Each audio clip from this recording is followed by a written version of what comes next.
Hello, everyone, and welcome to Bangers and Mosh, the podcast coming to you from the hissing marshes. I'm Jimmy, Daz. I'm Deffer. and today we're stoked to be joined for a long-awaited return to the show. It's Scotland's deadliest riffer, Mr. James McBain of Hellripper, mate. How are you doing? I'm very well, guys. Thank you very much for having me again. Yeah, it's been a Oh, while.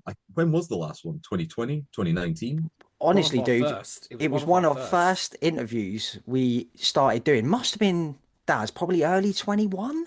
Yeah, because I remember James, you were one of the very first artists that was really behind us and supported us as a podcast, and Yeah, we of were all just course. like, "Oh my God, this is fucking amazing!" So yeah, you were one of the Oh, very that's so first cool. people I think we had on. Yeah, it Oh was. yeah, I enjoyed it. I enjoyed it, and I've seen you guys since, and yeah, Yep. and I still listen Well, to the podcast. And me and Max, oh, our drummer, we speak about it and stuff like that. And I oh, mean, legend. you know him as well, and Yeah, Yeah, we see Max. We see Max around.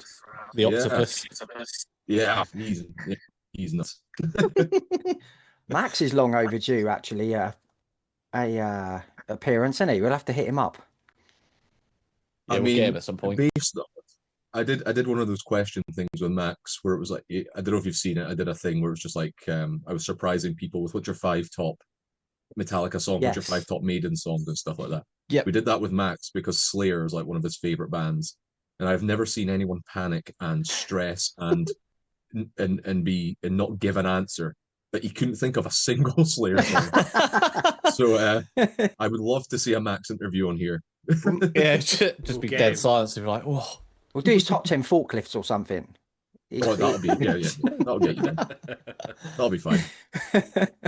um, Dude, so your fourth studio record, Coronach, releasing on the 27th of March. Firstly, we've got to say, we knew about this a long time ago because you told us in secrecy. Yeah. Congratulations to signing to Century Media, man. It must be Thank you. surreal to think that this bedroom project you started is now signed to one of the world's biggest metal labels. Yeah, I mean everything that really happens over since the band has started has been like not not what I expected, not what I intended or whatever, and it's yeah, crazy, just yeah, being involved with like Century Media and I mean even Peaceful previously, just labels that I love with working with people that have been involved with some of my favorite releases and yeah, just everything kind of playing with bands and meeting people that I'm fans of and stuff like that. Yeah, it's mad. It's weird. It's mad. It's cool. Yeah. Long may it continue, mate. Honestly, like, how does signing to like a label come about? Did they approach you with with an offer or? um, what happened? Yeah, so it was basically our contract was up, and we were just kind of, I wasn't really, I didn't really have any plans, and then our booking agent was like, "Oh, I can put you in touch with people if you want," and I was like, "Okay, I guess so." And then Philip came to one of our shows. The guy that one of the head of A&R at Central Media came to one of our shows and just met with him and spoke to him about stuff. And um, yeah, and I spoke with a couple of other labels as well, and they were all cool. And I just decided that Century Media was the best one going forward, or the one that kind of agreed with my vision the most, Mm. or kind of just suited the band the best at that point in time. And yeah, it was, it wasn't really anything crazy. Though they did, it's one of the labels I sent I sent Coagulating Darkness to them ages ago when it came out, and they said no, they declined us, and now we're on there. So that's a lesson: never give up. Um, Things will happen if you're consistent and you're um, ambitious and you keep going. So yeah, it's cool. Yeah, it's quality, man. It's such a nice story because we're like it's another one of our favorite bands, Worm. Obviously, have just Mm, recently signed with yeah, yeah. Century Media as well, and another one dude project from his bedroom. It's such a Mm. cool thing to see you guys, like climbing that ladder so quickly as well to get to where you are. Just so it's at the end of the day, it just comes down to the quality of the music and the hard work that you put in, isn't it? So I guess so. Yeah, and I mean, obviously, I mean, it's not just myself. There's people. I mean, it's like a lot of Hellripper has been spread through like word of mouth and stuff like podcasts like this and Yeah. underground word of mouth and I so I've been think actually, James, sorry, but I will remember sort of speaking to you and like I know like on sort of social media at the minute there's all this like sort of like a boycotting of sort of like perhaps like Spotify or whatever because it doesn't pay the artists enough. But I remember we had a conversation a couple of years ago and you were just like, well, actually, in my position, that actually really helped. Like the algorithm helped like put me over to yeah like a load of people and stuff. So I think it's quite important that like, you know, fans of metal music sort of maybe understand that perspective a bit as well, because it's not just about Financial gain. Isn't it? being paid a couple of pence a stream. Yeah. It's about your music going into people's ears that may never have heard of you and they become fans. yeah. I mean, with everything, there's advantages, disadvantages, things you agree with, don't agree with. Yeah. Obviously, I would like artists to be paid more on Spotify from 100%. streaming and stuff like that. Of course, I would. But on the other hand, it is the streaming is what the music industry is. It's the main thing. So, from my position, like it is a thing now, and yeah, it's pushed me into, at the moment, I think we've got something like 80,000 monthly listeners or something, and obviously, like the algorithm and the rate, like the all that kind of stuff has pushed us into like, yeah, in front of all these people, and we do get paid a small amount, of course. It's like I say, it'd be ideal if you got more, but it's Yeah, just it the is way what it it is at the is. moment. Yeah, But yeah, then obviously totally. people like obviously then listening to the band would obviously then Yeah. check out your Bandcamp. Buy I a know t-shirt. it's Yeah. your Bandcamp's very. I mean, we've bought a lot of stuff off there. Yeah. People buy merch, and then it sort of goes like that. So yeah, the streaming revenue Yeah. is not great, but Yeah. you've then got that other side which is Yeah. better. I can't Exactly. go And anywhere these days without seeing a Hellripper shirt. I sent you a Yeah, text the there's other day. I loads, went to Eastbourne Pier, like just a pier show, and someone was in like a Hellripper long that's sleeve, cool and I to was hear. just like, oh, it's so sick, man. Yeah. But I mean, just to go back to that there's so much nuances as well. It's like, um, for me, Spotify basically pays my bills, or streaming kind of pays my bills. But that's because I have the majority, like I own the half of my albums. Like there's no label involved in the Yeah. first two, three, whatever releases. I can't remember. Right. So like 100% of that income does come to me. But yeah, when you add in, like a label and management and the streaming fees and whatever, it is the number's lower. Yeah. So there's so much like nuances, even like, even with Bandcamp, if they're like, a lot of it depends on label agreements as well. Like Yeah. so, Bandcamp is good for independent artists, and there's a lot of independent artists and stuff. So like 100% of the money goes to the artist, but there's also labels on there, and it depends on bands' contracts with labels. You might, it's like Bandcamp Friday, 100% of the uh, money Revenue goes and to the that. Yeah. bands and stuff, but Yeah. it actually goes to the label, like according to bands' contracts and stuff.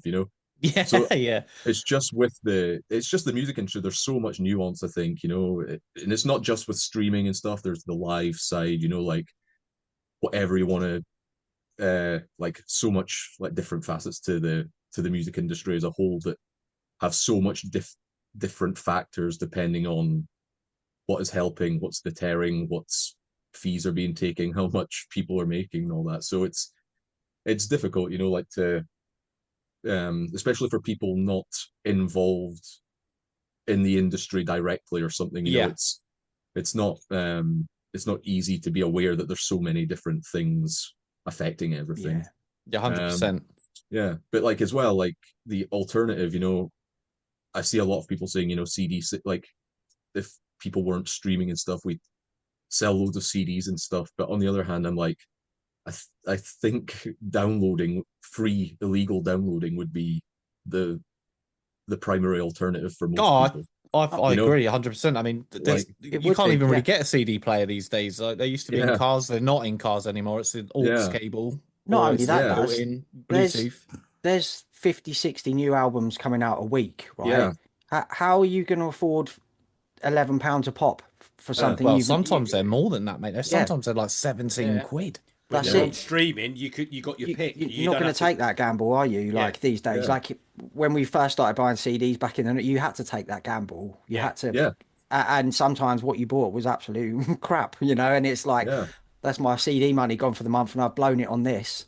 Do you Yeah. remember when they had those listening stations, like where you could like put the album Yeah, in Yeah. and yeah, like yeah, push and listen to yeah, it in the thing, and then you'd be yeah, like, "Oh, actually, this is pretty good," and then you could buy it. Like, that's how deadly Yeah. that game was, wasn't it? Of Russian Yeah. roulette. yeah, yeah. I used to love going into like HMV or something and just going to the metal section and seeing a cool artwork, a cool piece of artwork, and being like, yeah, what is that? And yeah, it would Yeah, be like yeah, 10 to 20 quid, I can't, whatever it yeah, was yeah, back then. And you'd be like, yeah, this is the best album ever, or oh no, what have I done? yeah. yeah. But I There's think that's what plenty of them. I think that's what you've done really well, James, with your with Hellripper is you've created like an identity for the band. You've got the goat, you've got the cool, Yeah. you've got the cool logos.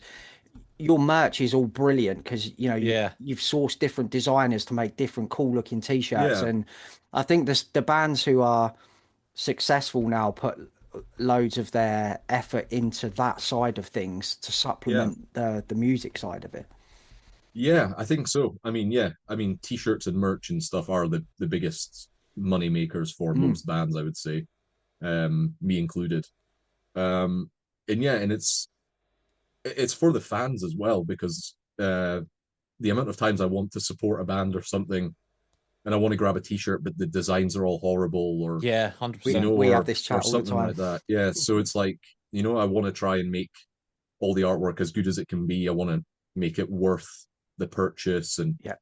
make you want to wear the stuff as well as support the band and stuff. And I think that's important. And luckily, within metal, there's just so many ridiculously great, talented artists, illustrators, whatever, Oh yeah. that are just doing so much cool stuff. And I've been lucky to work with a lot of these, a lot of different ones, and collaborate because I've got no design skills whatsoever. Like I've got no visual kind of eye whatsoever. So usually I'm kind of like, do you want to do some art? This is maybe an idea. Like, just do your take on this or whatever. And Yeah, I nine feel you, times mate. I out of can. 10, the people are, like the people I've worked with, I've been happy with like most of what I've received. And yeah, Yeah, all your artwork's super sick. Like on the merch stuff, and that's like the other end of the spectrum. Where it's just like I just don't even know which shirt to get. And you just have to ask yeah, someone on the merch table, just like literally, like just pick one of those four, and I'll just take it. yeah. I mean, yeah, it just goes back to like kind of, it's like what everyone says back in the 80s. They discovered Iron Maiden because like the Killer's artwork Yeah. or the self-titled, they're like, oh, who's this like zombie guy? This looks so cool and weird. And yes, it's similar. I mean, like Bandcamp, for example, or Spotify, it's still got the artwork, and you kind of browse. So it's kind of like just a digital kind of, yeah, marketplace. I mean, that's what Yeah. it is. It's a digital marketplace. And if you go to like Bandcamp Explore and type in metal, there's so much things that come up that it's, artwork is still just as important as before, because I mean, you might not be paying 20 quid and picking up a CD, but they've still got to get it's still got to catch their eye in between like 7 billion other albums on the page. That's That's it, mate. I exactly So it. think it might be yeah, more important these days. Like we're saying, you have access to so much music now. Like before, you're only really listening to what Kerrang recommended or Metal mm, Hammer or whatever videos you'd seen on MTV or yeah, whatever. But now there's so much music that like a good piece of art will yeah, make you check that record out. Whereas, you know, a lot of crappy artwork coming out these days from, not humans yeah, Oh yeah, instant bin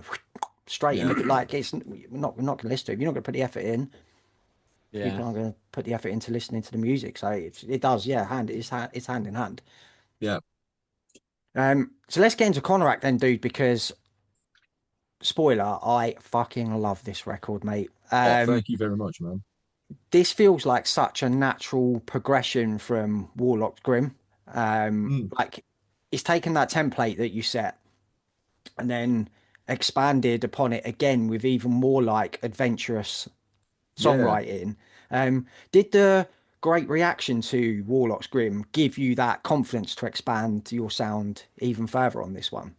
I guess kind of. I mean, I think I would have done it anyway, because Mm, it's just what naturally came to me.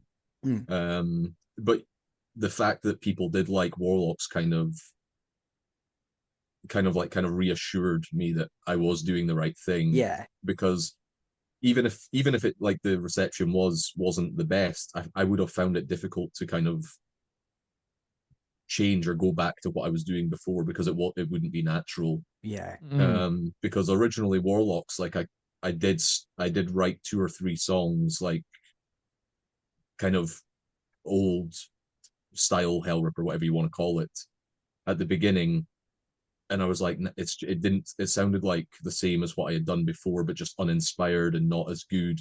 yeah, And then that was why I went the other way on Warlocks. I was like, okay, I'm just gonna I'll experiment a bit. I'll go a bit out of the box. I'll try some different things. And that, because that's just what I wanted. That was like what I was like itching to do, basically. And it had gotten to the point, where I was a bit more confident in my songwriting, and I was learning more and more about what works, what doesn't work, and improving my ability on all the instruments and mixing and all that, and learning new stuff. And so, yeah, it just felt right. And then with this album, yeah, it just kind of it was just like the same process. But again, I was like, with each album, if you add something, or add an element or something, with the next album, you kind of have a new starting place. So there was already, yes, a mid-paced song on the last album.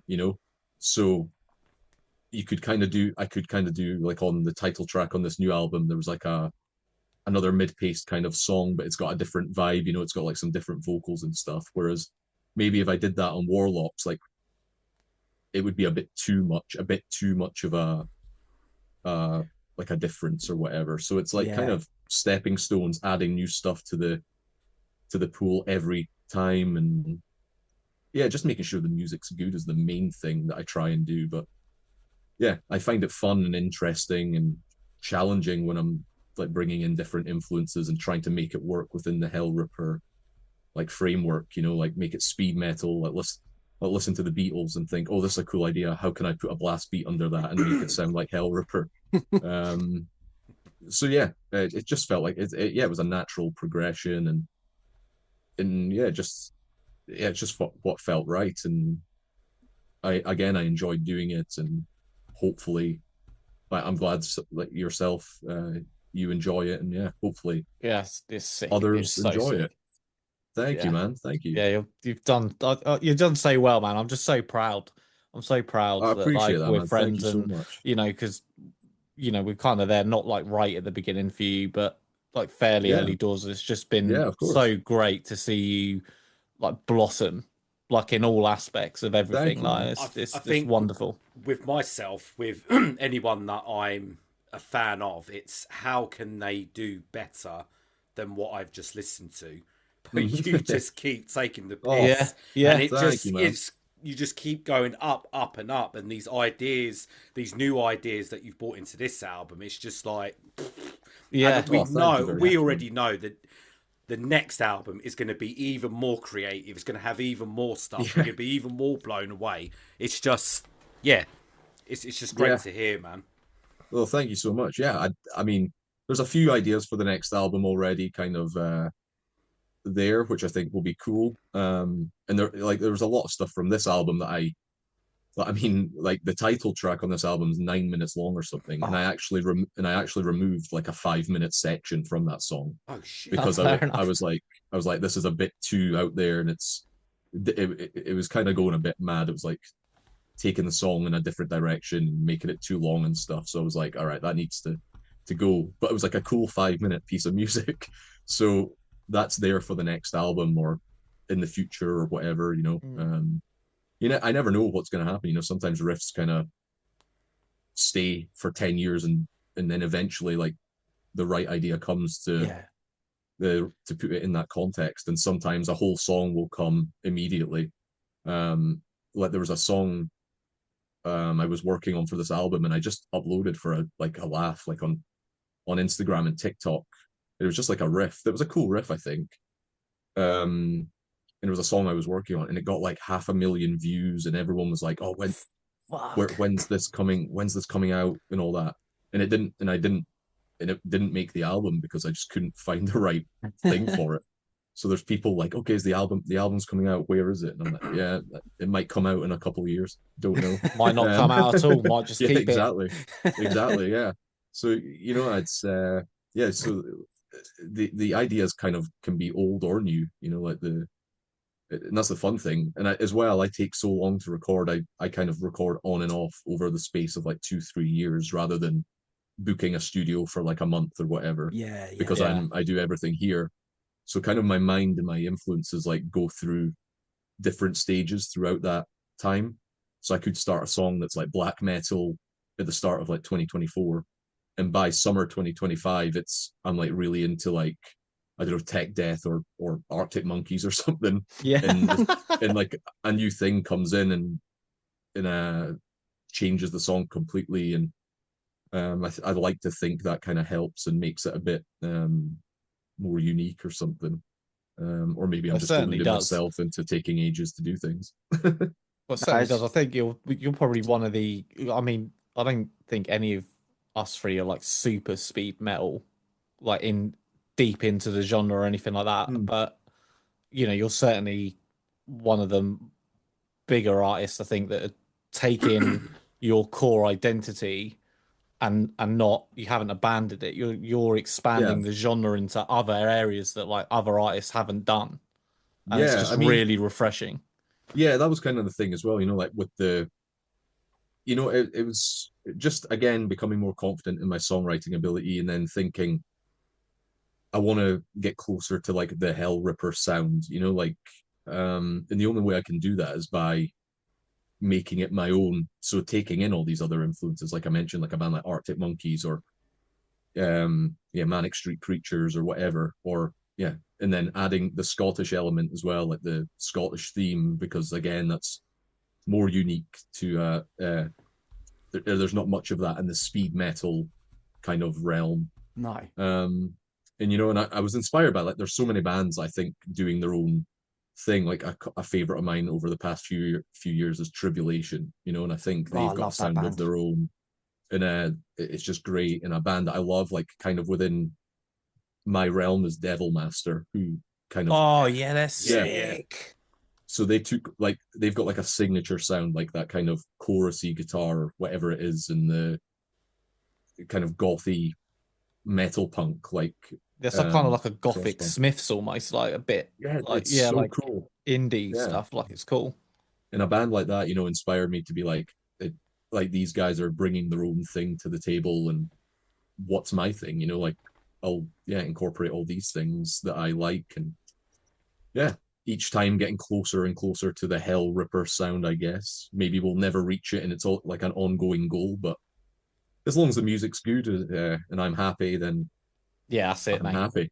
Yeah, that's all that matters, That's it. man.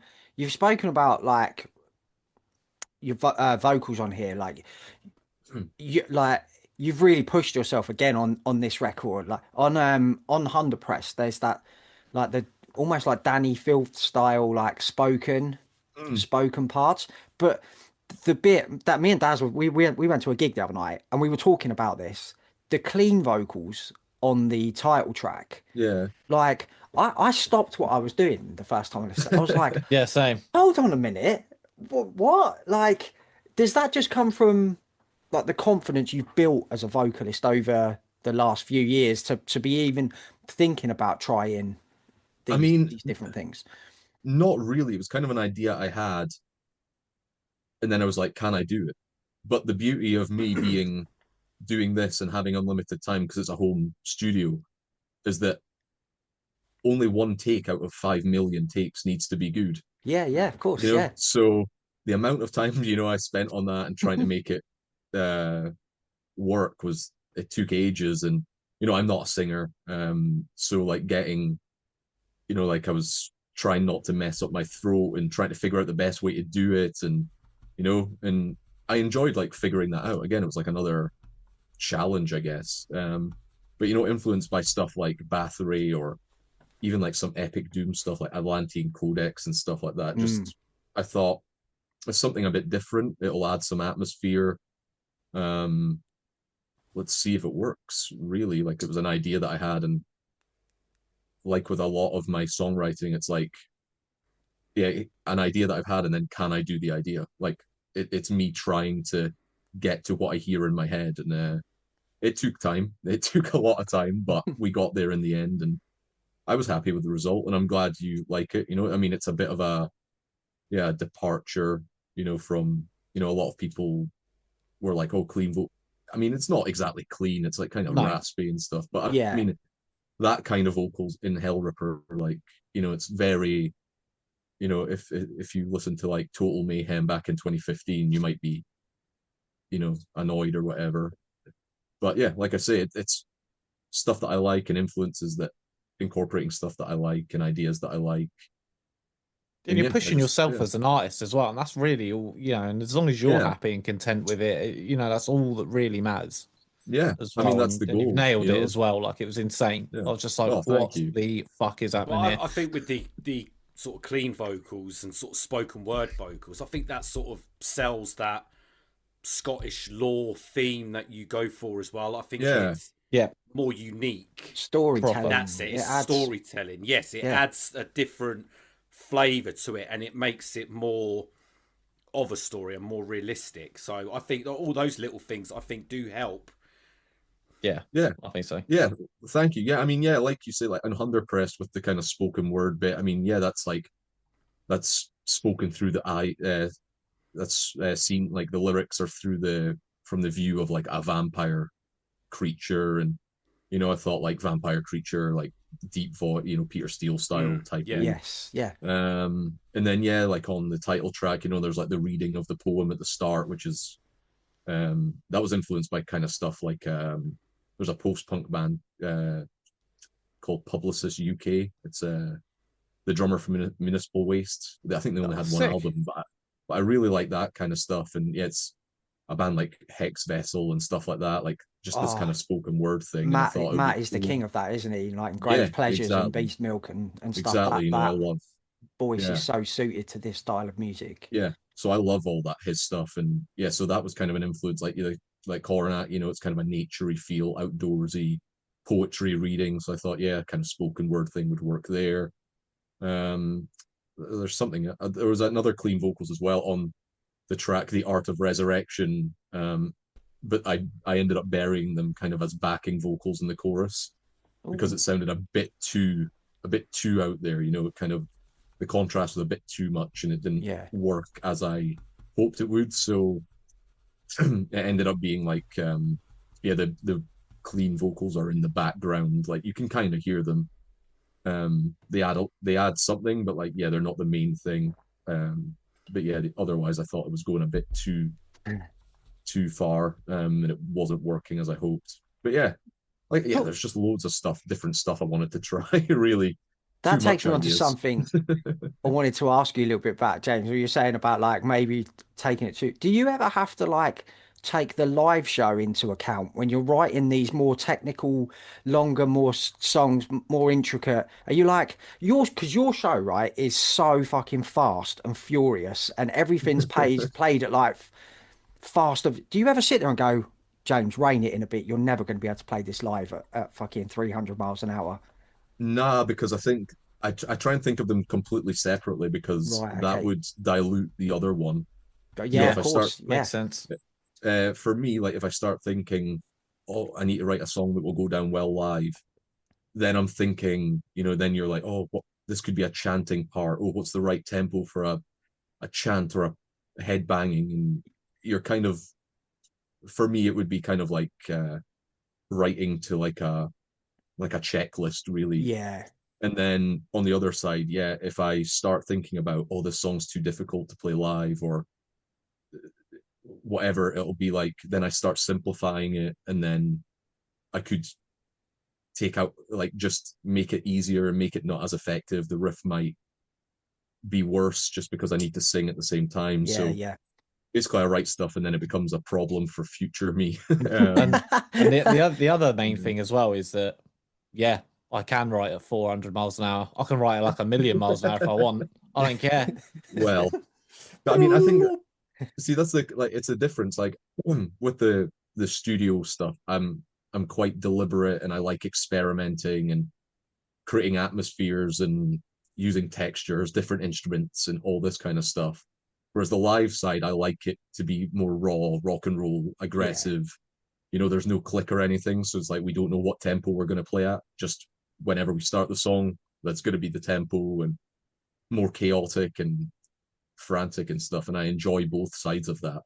And I think of it as kind of two separate bands, really, that kind of get both sides of my personality, which works well for me.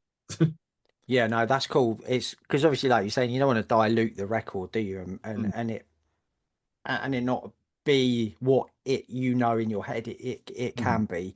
But interestingly, like we've talked about all the different directions you've gone in, and and the slightly longer songs in places. I think this is also when this album goes hard. This is maybe your heaviest record as well. Oh, Like, thank you.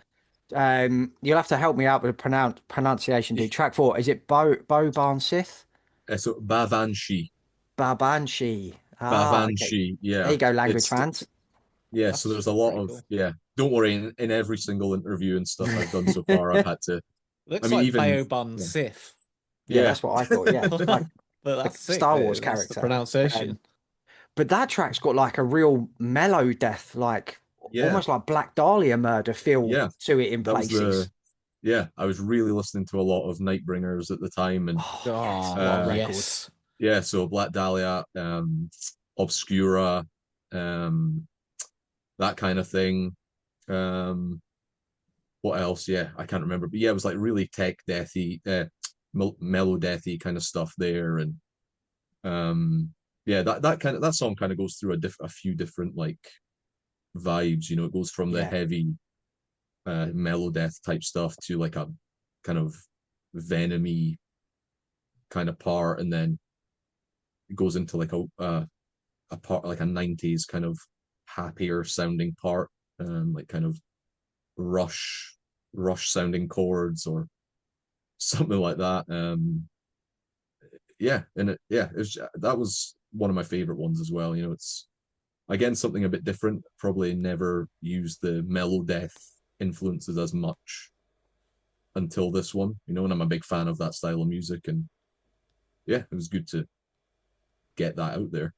But that's the thing, like it just fits so naturally. There was never any time when you're listening to this record, there's like, like sometimes a band will try something and it's a bit abrasive to the ear when you're listening and you're like, I'm not too sure. There was never any of like that is still Well, that's good to hear. quintessentially Hellripper. Yeah, Yeah, 100%. that's good to hear. I mean, I want to get to the stage where I think I'm getting closer, where like any influence I kind of have has my own touch to it, you know, like Yeah. so you kind of know it's Hellripper no matter what it is, you know.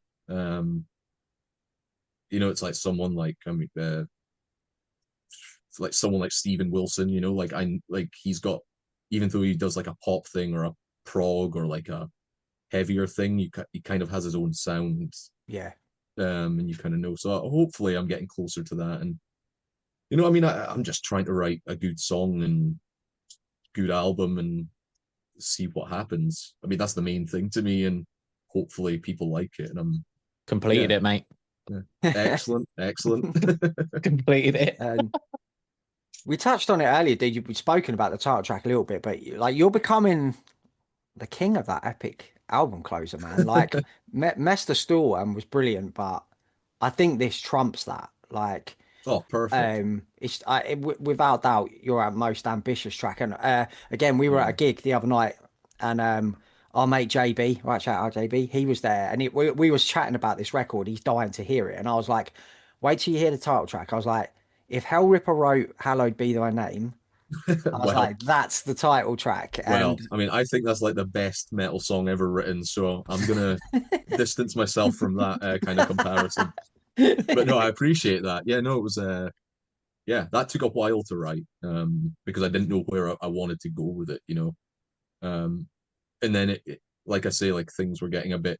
I added so much different parts to it. It got a bit extreme at one point where it was like 15 minutes long, and it and it had like, yeah, it just went in so many different directions and then back and stuff. But yeah, again, this song was like started off as like I want to do something like Bathory-ish, like Bathory or Watain and that kind of thing, like mid-paced, slower, epic-y kind of whatever. And then yeah, influenced by like the 80s thrash, like Welcome Home, Sanitarium, or Oh, yes. In My Darkest Hour, or all these songs that started slow and then build up and end fast, like the Yep. Metallica did it on every album. And Yep. there was kind of that idea. I was like, I've never done that before, let's try that. And then yeah, I was listening to a lot of stuff like classic rock and southern rock, um and so I was like, yeah, what if I have a 5 minute guitar solo? Can I do that? And that became fun, like trying to do this, like, so the half of the song is just a guitar solo basically. um yeah, again, just kind of trying things that I've never tried before and seeing if it worked. And yeah, I'm glad you like it, I think though I'm it's going to have no comparisons to Hallowed Be Thy Name, absolutely not. I think it's that, like you were saying, by the way, Welcome Home Sanitarium is my favorite song ever written. So like Oh that's really? yeah. But yeah, Hello Be when it goes into the din din din din din din din din Yeah, yeah, that's what pricked my ear as well, because you go into the solo bit there and I was like, yeah, it's like a Maidenish harmony. Yeah, yeah, God it's damn, he's done again, it. yeah, I was listening to a lot of Maiden as well, yeah, obviously. Yeah, I mean, yeah, thank you, I appreciate that. Yeah, it was one of my favorite ones, I think. um but yeah, it did take ages just because of the nature of trying so much different stuff with the vocals um and like all the guitar solos, and it's like a weird kind of structure, I think. It's there's no real repetition in the song, really. Like there's a repeated chorus and maybe a couple of riffs that kind of come in and out, but it's kind of like at 9 minutes of a new riff every every Yeah, so yeah, often. yeah. So yeah, I mean, yeah, I'm glad you like it, man. You've I appreciate that. you've set yourself a bar now, dude, for the next maybe you'll have to Well, go the other way and just finish with a 2.5 minute like old school. yeah, I mean, that's the thing I enjoy. I never know where I'm gonna go. Like I might write a punk album next. I don't know what I'm going to be influenced by, and I try not to force anything, Yeah, because absolutely. that's when the results won't be as good, I think. Yeah, And to me, totally. a good 2 minute punk song is just as valid as a good 9 minute fucking um Bohemian Rhapsody thing. Like Right. there's equal. I love listening to Zeke as much as I love listening to Iron Maiden. Yeah. So it's like Fucking hell, either's fine. a Hellripper punk album, mate. You'd smash the fucking granny off of that as well. Like you can imagine, like that'd be great. Holy fuck. I love it. Um, so lyrically, dude, you're diving into that Scottish history and folklore, even more again on this record. Is this just something like the further you delve, the more and more stories and inspirations that you can find? Uh, Basically, I mean, it was kind of like with the last album. I still had so many things. Um, because even, I mean, with the last album, the idea was kind of I moved to the Highlands during the writing of the last album, and I was like inspired to kind of look at Scottish themes and stuff like that. And I thought maybe I'll get one or two songs for the album. And then as I was like reading and stuff, I was like, there's just so much stuff I can apply to Hellripper here. There's just so many different topics and stories and or poetry, whatever, or history things that I could relate here. So there was like I wrote down like so much things, and I was like, yeah, the next album should just be what I haven't talked about, and then some new stuff as well that I like discovered as well and thought about. Like, there was just so much of it to do, and Yeah. the good thing is it kind of just fits the Hellripper music as well. Oh, absolutely. Yeah. Because it's got to be picky. It's like it's Scottish themed, but it's not going to be just anything Scottish. It's like Yeah. There's You know, not be it's a got track to about be Rabsy Nesbitt on the I was next just record. about to Like, say that. well. But That's true. That's I, an wait. I'll write that down. Pause a second. I Yeah, went to Edinburgh recently for a couple of days, and we did like some sort of like tours and stuff, and the there's just such a rich like macabre history like just in Edinburgh, like with yeah. all the stuff that went on there. And we were walking around the gardens that are underneath the castle, and I was just Mm. like, oh fucking hell, this is beautiful, isn't it? And then we did this thing, and they were just like, oh yeah, back in the day that was just like full of shit and like piss, and it was like a moat because like they didn't have any drainage systems or anything, or any sanitation, so they just used to chuck their buckets out at the end of the day, and it all just ran down the hill. And then the guy was just like, it's probably like why the flowers grow so well, because of the fertilizer that it's had for like hundreds of years. I was like, fucking hell, like you'd never have thought that. It's so good. Like Yeah, there's so much stuff there it's amazing. Such a yeah. lovely I country, mean, like rich of history. yeah. There's just so much, whether it be like, like on this album, there's like, like what legends and stuff like Hunter Press. That's like a legend. Art of Resurrection is based on like the body snatchers of Edinburgh, like in the Oh, what uh Burke and Hare and that, or Yeah, just Burke and yeah, Hare yeah, in so particular, sick, like dude. so stuff like that. And then Bavanshi is like a folkloric female vampire, and um sick. yeah, It's and so then cool, man. stuff like Mortar Sheen and Kinile, they're like more personal kind of songs. It's kind of like song, like I get that's a new thing I wanted to try as well, like something kind of based on my own experience. Oh wow. You know, so that was quite different to write because I've never really tried that, but they were fun, and I think it just kind of gave the album kind of some more like just some more different topics or different vibes or whatever, and yeah, Yeah, absolutely, it mate. all made sense to me. So Yeah. Um, I suppose then I'm going to jump forward a question, and because it kind of ties in with this, what we were just talking about. I mean, you've worked with Adam Burke on the artwork. Once again, I know in the blog, the PR blog we got, it said that you wanted this album to sound colder yeah, than Warlocks. Did you give him like a color palette and stuff to match? Because the landscape he's painted, that is quintessentially Scottish. That yeah, album cover, isn't it? The landscape and everything. It couldn't be anywhere else. yeah. I mean, it's kind of, if I remember correctly, I gave him a photo of a place near my house called Rannoch Moor, and I was like, kind of do something like that, like based on that, like um, but try and kind of make it more like make it fit the Hellripper vibe. And I think Yeah. I said I wanted like I think I gave him the color palette. I can't remember, but he did basically, like I'm taking no credit for it. He did all of the like everything. And it was basically exactly as I wanted. It kind of follows in the theme of the last album, Yep. but the exact opposite. Like the goat is uh in the background top left on this one.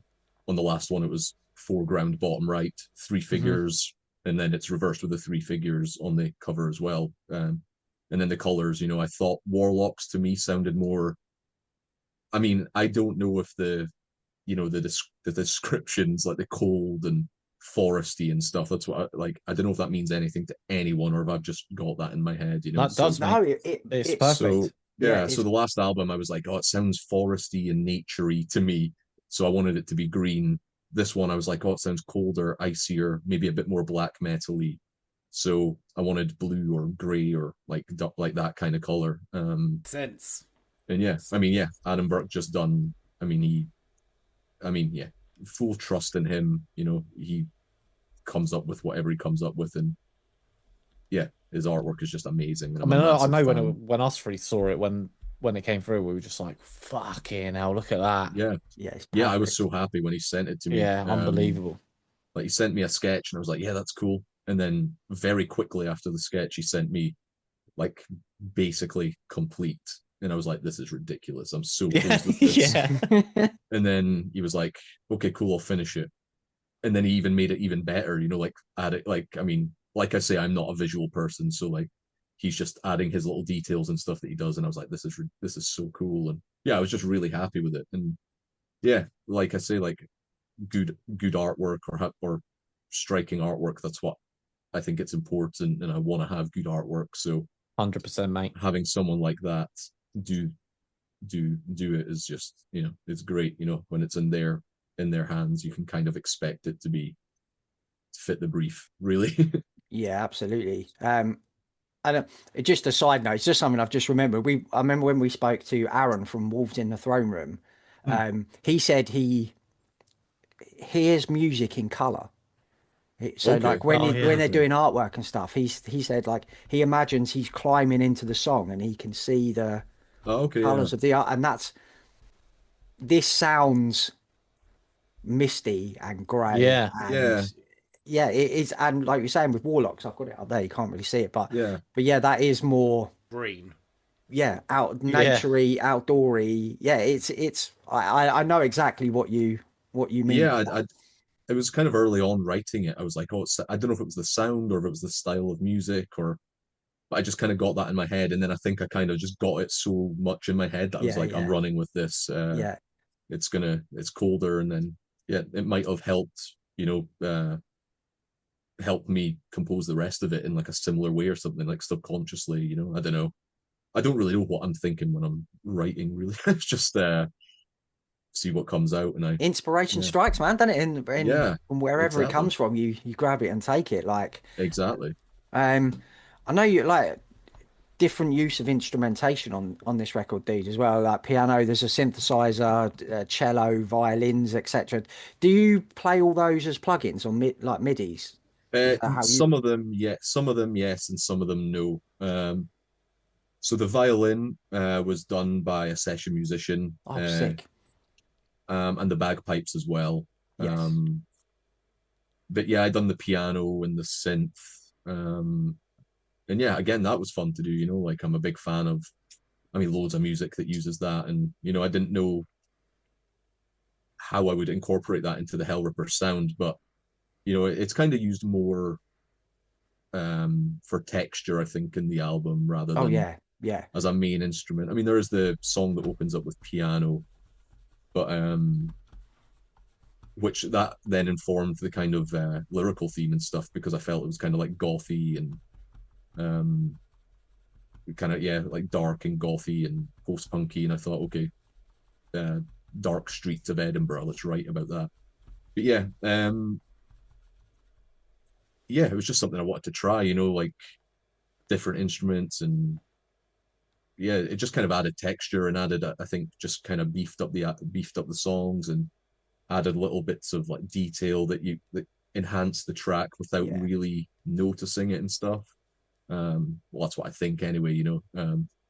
Um, but yeah, yeah, and I enjoyed it. You know, it was fun. Again, it's just trying something new. Mm. Mm. Um, Seeing if it worked. If it didn't work, then I took it out. You know, there was more piano bits, and there was more a couple other violin bits, I think, that I ended up not pursuing. And yeah, It's like taking your favorite meal and just adding some different spices and some different herbs and some different seasonings. Just Bit of cheese. no, yeah, Well, I actually think I think it's fascinating, James, that you're able to kind of do that, because you kind of you obviously have a very clear and sort of like focused vision, and you're able to kind of like restrain yourself and like take out parts. And I don't know whether this is like even sort of like the crossover to the point that I'm sort of trying to make, but like when I'm kind of like editing photos, mm, after a couple, you kind of go like a bit like yeah, colorblind, like desensitized by it, and you're just like, I yeah, don't even really know like what I'm doing. But like, yeah. I don't know whether that's the same for like writing music, but like you seem to be able to like know like I mean, that's not going to work, so I'm taking it out. yeah, I mean, that is, I mean, sometimes, yeah, I'm like, yeah, this is too far, this is too much, it doesn't quite work. And it's annoying because, you know, you can have like the best riff ever, but if it's in the wrong context, it doesn't have the impact. So Yeah. like, so even some of my favorite riffs and stuff that I wrote didn't make the album or whatever because they just didn't fit. And yeah, it's something that it's difficult to kind of um do because you're like, oh, this riff is so cool or this Yeah. melody is so It cool, has but to go in somewhere. Does that yeah, give you a so buzz? Does that give you a buzz though for like say the next album, knowing that you're sitting on some sick riffs? You're thinking, I Yeah. absolutely, cannot wait to get these riffs out there. absolutely, because I hate the worst part for me about like writing or whatever is having a blank page. Yeah, So like Yeah. it's like, now I'm done this album. It's like now I've got to think about the next album, but I've got some things there, like you say. Whereas if it was like, right, I need to start, what do I do? Where am yeah, I yeah. like Yeah. what? So that's always scary for me, like just because I'm like it's like overwhelming or whatever. But yeah, and having some stuff left over and a couple songs and all that is always like reassuring and makes the process easier and can kind of inform you where you're going to go and It's, um suppose you've already and got the building blocks there. Like they're sort of like at least something. Like it's like a couple of yeah, bits of a puzzle that are already there. So you kind of like rather than having nothing. yeah, there's a couple songs, one or two songs as well that I've got that are kind of almost done, but they just didn't fit the vibe of the album. And so and I don't think they're going to fit the vibe of it was kind of like I released a single last 2 years ago called Fork Tongue Messiah, which was Yeah, written sick. in the same period as kind of Warlocks, but I didn't feel fit the album. And then I kind of planned to put it on this album. But as I wrote this album, I was like, okay, it doesn't fit this one either. And so I just released it as a single because so there's a couple of songs that I think aren't gonna fit the vibe of the next album either, and I'll probably finish them and hopefully put them out as an EP or something, or Yeah, a that's Oh, single, or they sick. might get, I hopefully, or they might get reworked and fit in the album. I'm not too sure, but Mm. I don't like to put out stuff that I'm not happy with. If something Yeah. goes out, I want it out there, and just because it's not on an album doesn't mean I don't like it. It just yeah, means I didn't think it fit there or whatever. Because yeah, I don't want to. Again, that's kind of related to what you said, Daz. Like, you don't want to ruin an album with a different vibe or something. If you put Yeah. a random song in an album, it can cut the flow and stuff, even if that song is great or whatever. So yeah, I mean, it's all sorts of different Yeah. ways of doing stuff, and we'll see what happens. I've never got any idea until a song is finished what I'm gonna do with it. So yeah, that's cool, man. I've only got one or two more left, James, but I just wanted to ask you quickly, yeah, like, how important was it to you when you signed to a new label that they were cool with your approach of writing at home, recording at home, yeah, putting no pressure on you to go into a studio with the other musicians? Like, this is how I do it. I want to carry on doing it this way. Was that really important to you? yeah. That was the main thing. Like Yeah, that's like cool. the first thing I'd say. I'm like if I want to go into a studio or something, I'll do it. Mm, But I want the music to be up to me. yeah, It's the making of the music to me is almost as important, even maybe more important in some cases than the results, because it's what I do for fun. It's what I do to enjoy myself. It's what I do in my free time. I like the whole process of writing and working on music and recording and stuff. Um, and so I don't want that to become a chore or become something I yeah, of don't enjoy course. doing. Yep. And yeah, the results might be cool or something, but if I don't enjoy getting there, I'm not going to want to do it, and it's gonna, Yeah, so I'm happy doing it this way. I mean, it's just the way I work, and it's just the way I've gotten used to working, and I enjoy. I can do stuff at any time. I can record a song right now if I want to, like, or I can do stuff at 3 in the morning one day randomly without the need for anyone else to be available or agree with a decision or whatever. yeah, So that's it. When inspiration yeah, can strike it, you could be halfway through yeah, eating your potato waffles for dinner, and then yeah, a riff pops in your head, and you can run straight in, yeah, record it. yeah, and yeah, and it's just the way I like doing it. And so yeah, that was like a thing. I was like, okay, this is how I do it. I don't want anyone involved in the music making process. And to be fair, all the labels I spoke to were cool with that. Yeah, that's wicked. I think it probably happens in some cases, but in my experience, the labels I've worked with have never told me to do anything or kind of pressured me to do anything. And I think it's kind of not a myth, but like it's a more, people think it happens more often. Someone signs to Century Media or Nuclear Blast, and people say, right, if the music changes, it's the label's fault directly. Yeah, They do. They do. Yeah. Whereas I think 99% of the time they won't be involved, Yeah. At least from my experience and from people I know that are on these labels that I'm thinking of. So yeah, you see it all the time. Like, I even had comments on like statuses, like I posted like I've signed with Century Media, and then everyone's like, oh, the music's going to be horrible, the production's going to be standard and awful, and this, and I see it on other bands posts Yeah, as well. I see and it I'm as like, well. It's mad. They're It's all just like, they're all the fucking hell. experts, aren't they? Yeah, of course Yeah, they are. and They know. They're all Yeah. the experts. They know what they're talking and I'm like, about, yeah, don't they? this album was recorded using the exact same equipment basically as I did the first EP 12 years ago. Like the same microphone, same software, same interface thing. It's yeah. There As is soon quite as a you funny press play, misconception. as soon as you press play, it's Hellripper. Like Yeah. it's that signature sound. So It just doesn't make Well, sense I'm for like glad. labels to really just like choke the lifeblood out of their artists as well. Just being like, well, we know you like doing it this way, but like by God, you're doing it our way, and you'll fucking Yeah. like it, son. Yeah, the Like I thing said, we it's I'm probably- not signed, going to do that. It's probably that myth, isn't it? Like James, Yeah.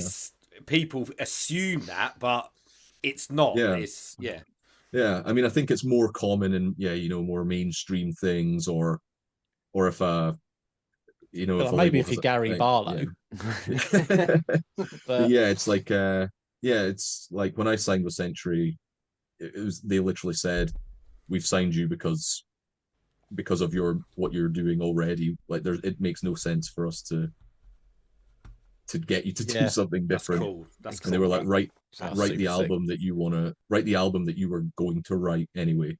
And it's like, Oh, I say to sick. everyone, it's like, whether this album came out on Century or Peaceville or an underground label or independent, it would have been the exact same album. It's the same. Yeah, It would have been the same production. It would have been the same songs. It would have been, there was no interference whatsoever. It's just, the good thing is the labels I've worked with, they're good for feedback and stuff. So if I'll send them something and they'll say, oh, I like that. Oh, I mean, it's just kind of getting feedback from anyone. I send it to the label and my mates and the live band and my partner, and I said, like, what do you think of this? And then they'll all say something, oh, the chorus isn't the best or whatever, and then I can either take that into consideration or not. And it's the same with reviews.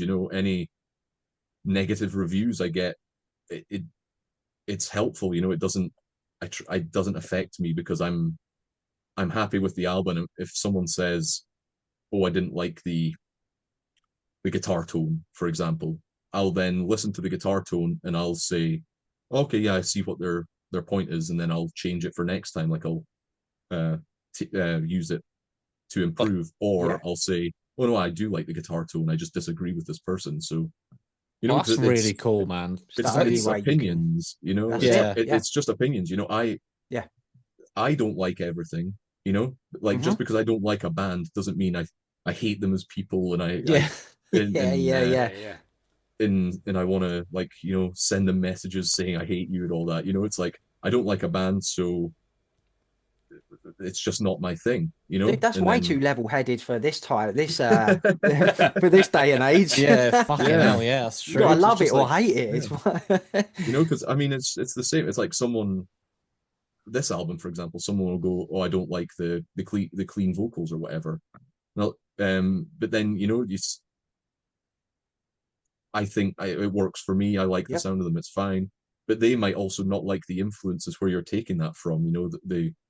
Like, if someone doesn't like thrash metal or speed metal, it's difficult you know, like if they said they don't like this, and I'm like, yeah, but you don't like this style of music anyway. So You, Yeah. why are Why are you? you so it listening to Hellripper? yeah, so Exactly. it's That's difficult, the you know. question you ask.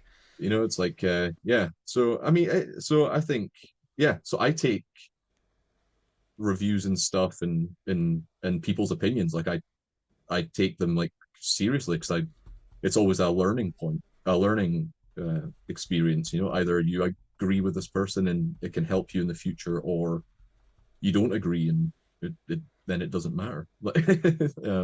Yeah, But there's no absolutely. point in arguing if someone gives you a bad review or something like that. It's stupid to me if you argue and like, yeah, Yeah. Yeah. Yeah. Yeah.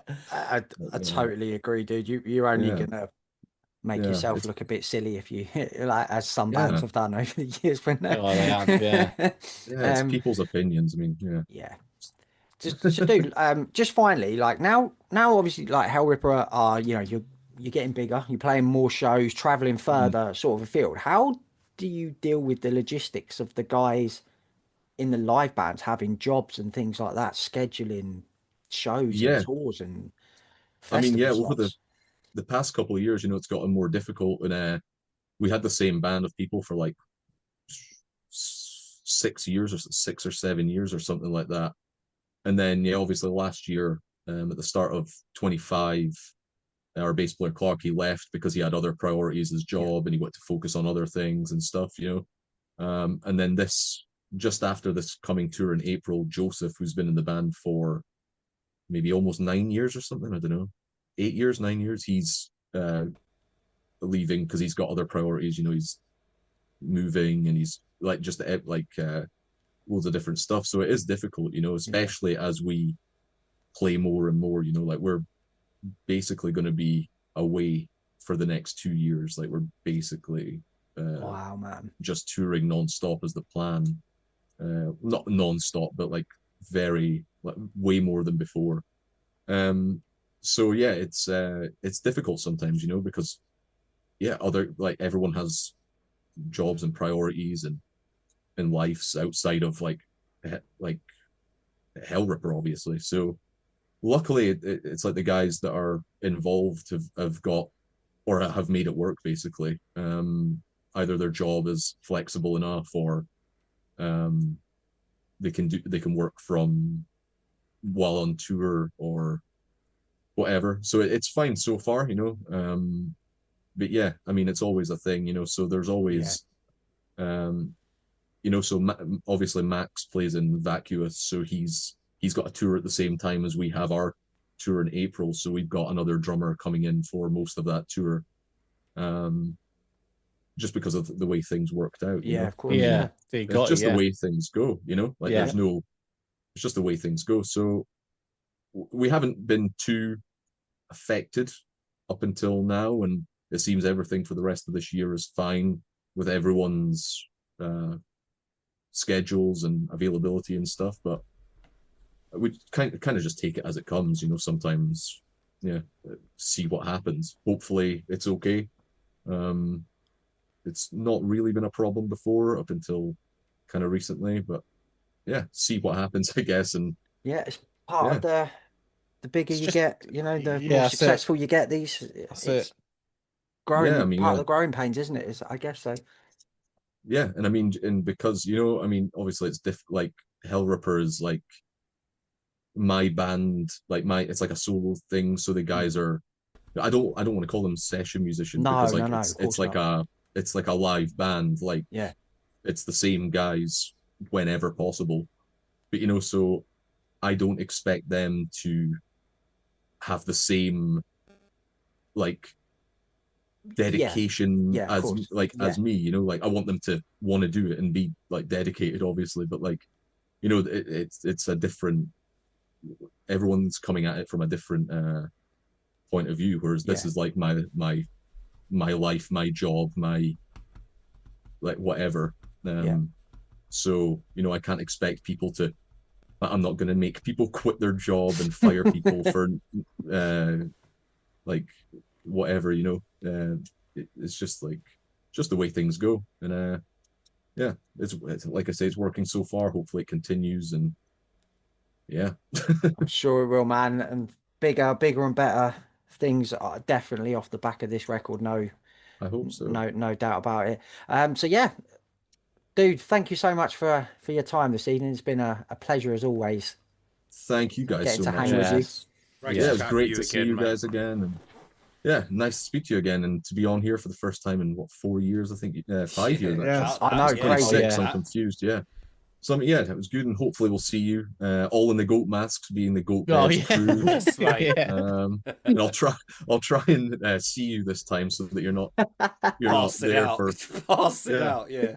Yeah, yeah, we won't leave it 5 years next time though, dude, until we catch up yeah, again on here. That's for sure.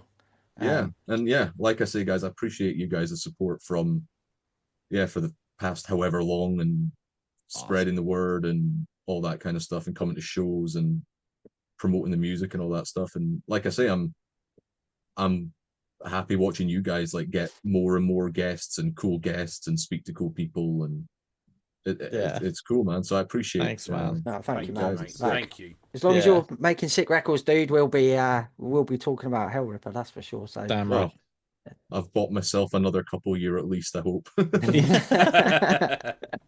So there you go. Coronach is out March 27th on Century Media. Make sure you pick up a copy, go to Bandcamp and pick up some merch and stuff from James and support them.